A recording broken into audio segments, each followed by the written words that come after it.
الله أكبر الله أكبر الله أكبر لا إله إلا الله الله أكبر ولله الحمد. أعوذ بالله من الشيطان الرجيم. بسم الله الرحمن الرحيم.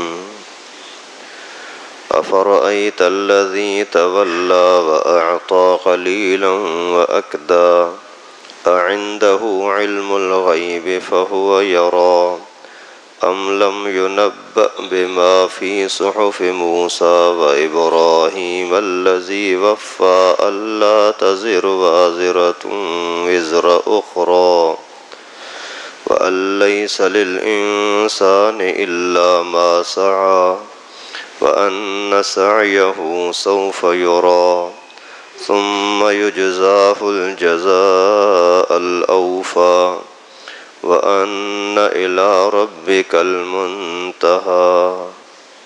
صدق اللہ العلی العظیم. یہ 27واں پارہ سورہ نجم کا تیسرا رکوع شروع ہو رہا ہے.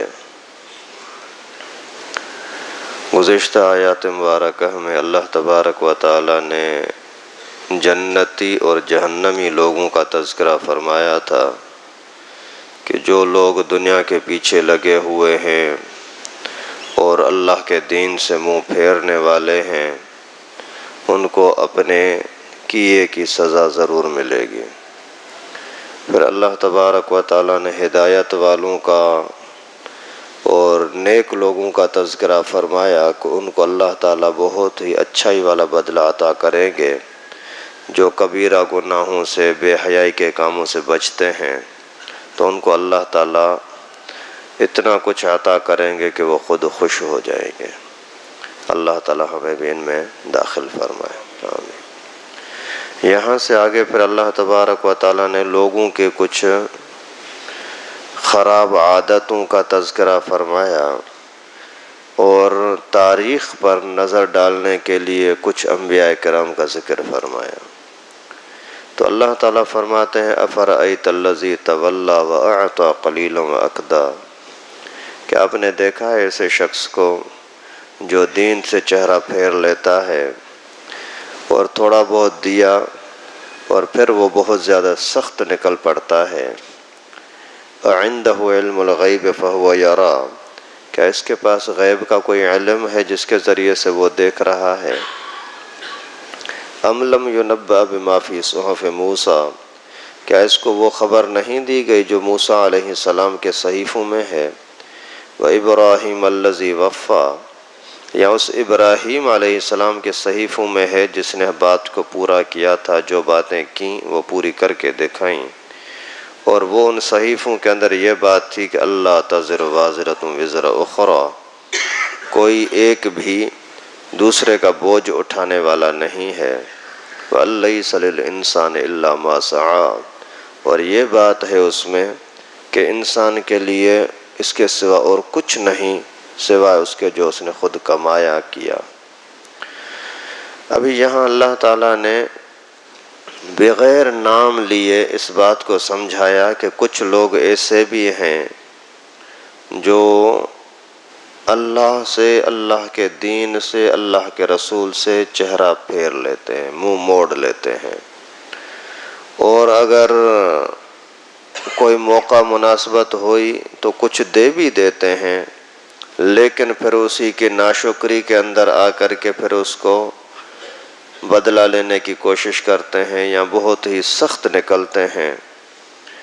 کیا یہ سمجھتے ہیں کہ غیب کا خزانہ ان کے پاس ہے جس کے ذریعے سے ان کو پتہ لگ گیا کہ نبی کی بات صحیح نہیں ہے اور ان کی بات صحیح ہے. نبی علیہ السلام جو ان کو سمجھا رہے ہیں وہ تو اللہ تعالیٰ کی طرف سے وحی کے طور پر سمجھا رہے ہیں، ورنہ خود پیغمبر کریم کو بھی پتہ نہیں ہے کہ جنت کتنی بڑی ہے، جہنم کتنی بڑی ہے، اور جنت کے اندر کیا خوشیاں ہیں، جہنم کے اندر کیا سختیاں ہیں. یہ تو غیب کی باتیں، چھپی ہوئی باتیں ہیں. لیکن اللہ رب العالمین نے رسول اللہ صلی اللہ علیہ وسلم کو وہ بتلائے، اور پھر پیغمبر کریم صلی اللہ علیہ وسلم نے وہ پورا آ کر کے امت کو بتلایا۔ پھر اللہ رب العالمین نے رسول اللہ صلی اللہ علیہ وسلم کو باقاعدہ دکھلانے کے لیے اوپر آسمانوں پر بلایا اور معراج کی صورت میں ان کا نظارہ بھی کروایا۔ تو یہاں مفسرین کرام فرماتے ہیں کہ یہاں اللہ تعالیٰ نے بات کا رخ ایسا بنایا ہے کہ أَفَرَأَيْتَ الَّذِي تَوَلَّى وَأَعْطَى قَلِيلًا وَأَكْدَى، آپ نے اس شخص کو دیکھا جس نے منہ تو موڑ لیا لیکن کچھ تھوڑا بہت دے کر کے پھر وہ سخت نکلا۔ اسی سے خاص مراد ایک شخص ہے، ولید بن مغیرہ۔ یہ ایک بہت بڑا اسلام کا دشمن، رسول اللہ صلی اللہ علیہ وسلم کا دشمن تھا، اور پیغمبر کریم صلی اللہ علیہ وسلم کو اذیتیں بہت دیتا تھا۔ لیکن جب پیغمبر کریم صلی اللہ علیہ وسلم قرآن پڑھتے تھے یا لوگ جب پیغمبر کریم کی تعریف کرتے تھے کہ اخلاق بڑا ہے پیغمبر کریم میں، حسین بڑے ہیں اور کبھی کسی کو تنگ نہیں کرتے، اور اس جیسے شریف عادتوں والا اور کوئی یہاں نہیں ہے، جب اس طرح کا کوئی تذکرہ ہوتا تو یہ ولید تھوڑا مائل ہو جاتا کہ میں بھی مسلمان ہو جاؤں۔ جب شریف بھی ہے، ہم میں سے کوئی اس کا مقابلہ بھی نہیں کر سکتا، باتیں بھی عجیب و غریب کرتے ہیں جو آج تک نہ ہم نے نہ سنی نہ سوچا، تو اس طرح کا بندہ جب ہو تو اس کی بات ماننی چاہیے، شرافت کا تقاضا یہی ہے۔ تو اس طرح کی یہ باتیں ولید کی لوگوں کو پتہ لگا، کٹر قسم کے مشرکوں کو، ابو جہل والوں کو، کہ ولید پیغمبر کریم کو اچھا سمجھ رہے ہیں۔ تو کچھ لوگ اس کے پاس آئے، آ کر کے کہنے لگے، ولید تو کیا کر رہا ہے؟ اپنے مذہب کو چھوڑے گا؟ تیرے ابو نے جو تجھے خدا بنا کے دیے تھے ان کو تو گرا دے گا، پھینک دے گا؟ اور تیری امی، تیرا باپ، دادا، کتنے بڑا خاندان، تو کتنا بڑا سردار آدمی ہے، تو اگر ان سب کو پرانی چیزوں کو چھوڑ کر کے اس کے پیچھے جائے گا تو لوگ تجھے کیا کہیں گے؟ تو علماء نے لکھا ہے کہ پھر اس نے بولا کہ یار یہ جو بتا رہا ہے نا، اگر آپ نے اللہ کی بات نہ مانی تو عذاب بہت بڑا ہوگا، اس وجہ مجھے ڈر لگتا ہے۔ تو پھر ایک بدبخت نے اس کو بولا کہ ولید یہ بھی کوئی بات ہے یار، تو سنی سنائی باتوں پر ایسا سوچ رہا ہے، کیسا عذاب ہوگا، کیا عذاب، چھوڑو آپ اپنے کام کرتے رہو، تو سردار ہے، تجھے کوئی مار تھوڑی سکتا ہے۔ اگر چلو ٹھیک ہے یار ایسا ہوا، اگر تجھے عذاب ملا نا وہ عذاب میں لے لوں گا، نعوذ باللہ۔ اس بدبخت نے آ کر کے ولید بن مغیرہ کو بولا، اگر تجھ پر کوئی عذاب آتا ہے تو وہ عذاب میں لے لوں گا، تو مسلمان نہ بن، جس شرک پر ہے وہیں رہ۔ تو اس نے پھر بھی اس کا دل مطمئن نہیں ہو رہا تھا، تو اس مشرک نے اس کو پیسے کی لالچ دی کہ میں تجھے اتنا اتنا پیسہ دیتا ہوں، آپ اس کو پیغمبر کریم کو چھوڑ دیں، اس کے قریب نہ جانا۔ تو پھر کچھ پیسے دیے بھی، لیکن اس کے بعد پھر اس نے پیسہ دینا چھوڑ دیا۔ تو ان پورے اس منظر کا اللہ تعالیٰ نے یہاں تذکرہ فرمایا کہ کوئی بدبخت تھا جو منہ موڑتا تھا، پھر کچھ اسی کو مال تھوڑا بہت ملا، اور جس نے دیا پھر وہ مکر گیا، بھاگ گیا کہ نہیں میں کس چیز کا پیسہ دوں۔ تو اللہ تعالیٰ فرماتے ہیں کہ یہ غیب کی چیزیں ہیں جو میں آپ کو بتا رہا ہوں، رب العالمین امت کو بتلا رہے ہیں اور سکھا رہے ہیں کہ جنت ایسی، جہنم ایسی، اور فرما بردار کا انجام یہ اور نافرمان کا انجام یہ، اور یہی چیزیں پہلے والے صحیفوں میں بھی ہیں۔ آپ اگر پیغمبر کریم صلی اللہ علیہ وسلم کو نہیں مانتے، لیکن حضرت ابراہیم کو تو تم اچھا سمجھتے ہو، حضرت موسیٰ علیہ السلام کو تو تم اچھا سمجھتے ہو نا، تو ان کے صحیفوں میں کیا تھا اس پر بھی تو غور کرو۔ اس میں بھی یہی تھا کہ اللہ تزر وازرۃ وزر اخری، ایک کا بوجھ دوسرا نہیں برداشت کرے گا، ہر ایک کو اپنے کیے کا بدلہ ملے گا۔ یہاں اللہ تعالیٰ نے موسیٰ علیہ السلام کا خاص طور پر اور حضرت ابراہیم کا ذکر فرمایا۔ حضرت موسیٰ پر جو صحیفے نازل ہوئے تھے، اور ایک تو تورات اور اس کے ساتھ ساتھ کچھ اور صحیفے، اسی طرح سے حضرت ابراہیم علیہ السلام پر بھی کچھ صحیفے نازل ہوئے تھے۔ حضرت ابراہیم کا اللہ تعالیٰ تعارف فرما رہے ہیں کہ الذی وفا، جس نے بات کو پورا کیا، بڑا وفادار آدمی تھا، اپنے دل کے اندر اللہ تعالیٰ کے سوا کسی اور کو جگہ ہی نہیں دیتا تھا، اتنا اللہ تعالیٰ کا اللہ کے ساتھ اس کی محبت اور پیار۔ بڑی خواہشوں کے بعد، لمبی عمر ہونے کے بعد اللہ تعالیٰ نے بچا عطا کیا۔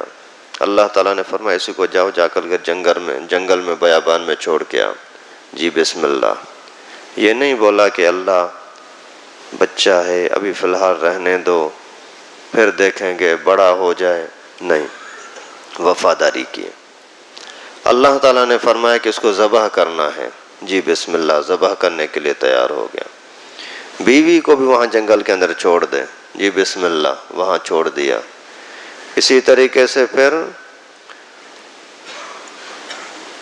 جب آگ میں ڈالے جا رہے تھے، نمرود آگ میں ڈال رہا ہے، آگ بہت خطرناک قسم کی بھڑکائی گئی ہے، وہاں ڈالنے کے وقت وہ منجنیق میں ڈال رہے ہیں، ایک جھولے میں ڈال رہے ہیں تاکہ دور سے پھینک دیں، ہم قریب تو جا نہیں سکتے، آگ کی تپش بہت زیادہ ہے۔ اس وقت میں اللہ تعالیٰ کے فرشتے آئے، اے ابراہیم ہم اللہ کے فرشتے ہیں، آپ کی مدد کریں، دشمن کو ماریں اور آگ کو بجھا دیں۔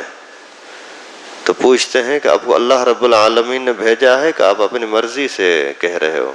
بولا نہیں، اللہ کا حکم نہیں ہے، ہم آپ کے ساتھ اچھائی اور احسان کرنا چاہ رہے ہیں۔ بولا آپ کی کوئی ضرورت نہیں ہے، جس اللہ نے مجھے پیدا کیا اسی کی مرضی چلے گی۔ اتنے وفادار۔ تو ان صحیفوں کے اندر کیا تھا؟ اللہ تزر وازرۃ وزر اخری، کوئی ایک بھی بوجھ اٹھانے والا کسی دوسرے کا بوجھ نہیں اٹھائے گا، اور وَأَن لَيْسَ لِلْإِنسَانِ إِلَّا مَا سَعَىٰ، اور انسان کو وہی کچھ ملے گا جو اس نے خود کیا ہے۔ آپ نے اگر تھوڑے عمل کیے ہیں اور زیادہ کا بدلہ ملے، نہیں۔ اگر آپ نے تھوڑا گناہ کیا ہے اور زیادہ سزا ملے، نہیں۔ اللہ رب العالمین سب چیزوں کو انصاف کے ساتھ ان کا حساب کتاب ہوگا۔ اگر دل خوش کر دیا، بہت ہی اچھے عمل کیے، اخلاص کے ساتھ عمل کیا، پھر اللہ رب العالمین احسان کے طور پر اور کچھ دے دیں، وہ اس کی مرضی، لیکن آپ حقدار اپنے اعمال کے صلے سے زیادہ کے نہیں ہیں۔ وَأَنَّ سَعْيَهُ سَوْفَ يُرَىٰ، اور جو کچھ بھی آپ کوشش کرتے ہو، کماتے ہو، محنت کرتے ہو، وہ جلد تمہیں دکھائی جائے گی، تم نے یہ کیا، یہ کیا، یہ کیا۔ ثُمَّ يُجْزَاهُ الْجَزَاءَ الْأَوْفَىٰ، پھر اس کو بدلہ دیا جائے گا پورا پورا، یعنی ناانصافی نہیں کی جائے گی۔ یہاں ان آیات مبارکہ میں آیا کہ ایک کا بوجھ دوسرا نہیں اٹھائے گا، اور انسان کو اپنے کیے کا صلہ بدلہ ملے گا۔ اس وجہ سے یہاں کچھ علماء نے فرمایا کہ انسان جو خود عمل کرتا ہے اسی کا صلہ ہوگا، باقی صدقہ خیرات کرنے کا، ایصال ثواب کرنے کا اور کسی کے لیے دعائیں کرنے کا اس کا کوئی فائدہ نہیں ہے، کیونکہ اللہ رب العالمین نے فرمایا کہ انسان کو اپنے ہی کیے کا بدلہ ملے گا بس۔ لیکن حضرت امام اعظم ابو حنیفہ رحمہ اللہ اور دیگر جمہور علماء فرماتے ہیں کہ رسول اللہ صلی اللہ علیہ وسلم نے خود دوسروں کے لیے بھی دعائیں کی ہیں، اور ایصال ثواب کے لیے سیدہ عائشہ صدیقہ رضی اللہ تعالیٰ عنہا نے خود پوچھا کہ اللہ کے رسول، میں اگر کسی کے لیے عمرہ کروں، اس کے لیے اگر ایصال ثواب کروں تو اس کو فائدہ ملے گا؟ اللہ کے نبی نے فرمایا ہاں۔ تو اسی طریقے سے ایک حدیث مبارکہ میں بھی صاف آتا ہے کہ انسان جب مرتا ہے تو اس کے اعمال کٹ جاتے ہیں، ان کے اعمال کا سلسلہ ٹوٹ جاتا ہے، لیکن اگر اس نے کوئی صدقہ جاریہ شروع کیا ہے تو اس کا ثواب اس کا بڑھتا رہے گا۔ اسی طریقے سے مثال کے طور پر آپ نے پانی کا کہیں انتظام کر دیا، کسی غریب کو کوئی جگہ دلا دی، کسی جگہ پر آپ نے درخت کھڑا کر دیا، لوگ آ کر کے اس کے سائے میں بیٹھتے ہیں، جیسے حضرت عثمان رضی اللہ تعالیٰ عنہ نے پورا باغ وقف کر دیا، آج تک وہ مدینہ منورہ میں باغ موجود ہے، مزرعہ عثمان غنی رضی اللہ تعالیٰ عنہ اس کے اوپر لکھا ہوا ہے۔ تو اسی کا پھل فروٹ پورا کا پورا صدقہ ہوتا ہے، کسی کی ملکیت نہیں ہوتا۔ تو ان چیزوں کی وجہ سے ان کا ثواب بڑھ رہا ہے۔ اور اسی طریقے سے اگر کسی بندے نے کوئی علم کہیں چھوڑا ہے، میں نے کسی کو کچھ مسائل سکھا دیے، وہ اس پر عمل کر رہا ہے، تو اسی طریقے سے کوئی بھی یعنی قرآن حدیث وغیرہ دینی چیزیں سکھائیں، وہ اس پر خود عمل کر رہے ہیں، دوسروں کو سکھا رہے ہیں، تو یہ بھی اس کو ثواب بڑھتا رہے گا۔ اگر کسی نے بچے کی تربیت اچھی کی اور وہ بچہ اسی کے لیے دعائیں کر رہا ہے، ابو فوت ہو گیا اور یہ اس کے لیے نماز پڑھ کر کے دعائیں کر رہا ہے، تلاوت کر کے دعائیں کر رہا ہے، تو وہ بھی اس کے اعمال کے بڑھنے کا رستہ ہوتا ہے۔ اسی طرح سے ایک حدیث شریف میں آتا ہے، حضرت ابو سعید خدری رضی اللہ تعالیٰ عنہ سے روایت ہے، جب کوئی شخص نیک آدمی جب فوت ہو جاتا ہے تو 2 فرشتے جو اسی کی نیکیاں لکھنے کے لیے مقرر ہوتے ہیں، وہ اللہ تعالیٰ سے عرض کرتے ہیں، اللہ تو نے ہمیں اس کے ساتھ جوڑا تھا، ہم اس کی نیکیاں لکھتے تھے، ابھی یہ جب فوت ہو گیا ہے تو ہمیں اجازت دے دے ہم بھی یہیں زمین کے اندر رہ جائیں۔ اللہ رب العالمین فرماتے ہیں کہ آپ جا کر کے اس کی قبر کے اوپر کھڑے ہو جائیں، تسبیح، تحلیل، تقدیس اور تحمید، تکبیر یہ کہا کریں، یعنی سبحان اللہ، الحمدللہ، لا الہ الا اللہ، اللہ اکبر، یہ تسبیح آپ کرتے رہیں اور اسی کا ثواب پھر اسی کے کھاتے میں لکھتے جائیں۔ کتنا بڑا انعام ہے۔ اگر ہمارا دادا ہے، کوئی مثال کے طور پر آپ سے آج سے 50 سال پہلے فوت ہو گیا، آج تک اگر نیک ہوگا تو فرشتے اس کے لیے ثواب بڑھاتے جائیں گے، بڑھاتے جائیں گے۔